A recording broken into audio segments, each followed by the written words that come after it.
2nd, 3rd, 4th, 6th, and 7th. That's police, the military, and SSS.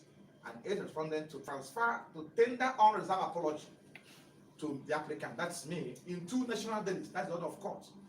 Then number 7, the sum of 100 million naira only is awarded to me, that's the applicant, against the Nigerian police, against the SSS, against the Nigerian military, and the 8 respondents, jointly and severally, as general and exemplary damages on compensation for applicant's violation of his violation by fundamental right.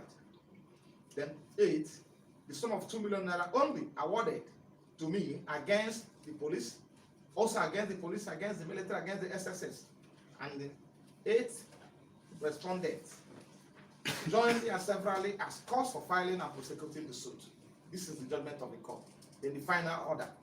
An order is made by the court directing the first, that is Nigerian police, and also the IG, and also the SSS and the DGSSS, and the chief of army staff and the army staff, the army, and it responded to identify all those officers you have seen here, you have seen on this clip, to identify them who participated in carrying out this dastardly act and must be sanctioned or punished accordingly. That is the order of court. So for a better appreciation of the gravity of the heinous activities of these murderers, parading as security agents who have sold their conscience to the devil, it is compelling to reproduce the extract from the judgment of his lordship of his findings, which is contained on page 32 of the judgment of the reduction. This should be brought to book, and I close as position close. That is the language of the court, the condemnation the court has given to this data's act in his findings. We cannot agree less. The trauma will unarguably live with us and the members of our entire family, including those of my PAs, my son PA, and our other staff for the rest of our lives. The CCTV footage, which you have just watched, is explicit and compelling. It is interesting to observe that the motive behind this bloody onslaught on my home is clearly to quietly terminate my life with those of anyone seen in my house, and thereafter carefully cover up every traces that will implicate the perpetrators.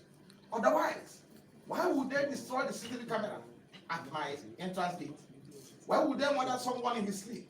A person who never resisted arrest, as you can see in the footage, and proceed to set his cause ablaze, principally to cover up any trace.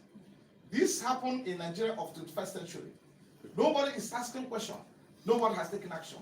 But it is clear at this point in time that the spirit of late Samuel Okoro, my PA, will continue to haunt every person who directly or indirectly participated in the murderous attack in my home.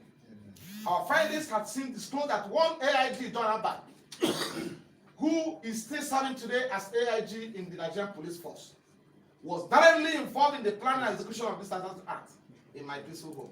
He was actively involved. I can confirm to the world. And police refused to. I've called him out severally, and police refused to investigate him. If I thought they are failing ignorance for what happened in my house, they pretend to know what happened in my house. He commanded the entire operation from the comfort of his office in Abuja.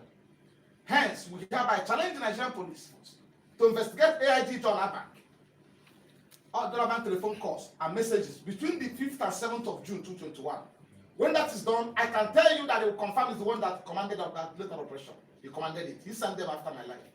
Thank you. So secondly, what are my domestic staff doing in the facility of SSS since June 2021 to date? Why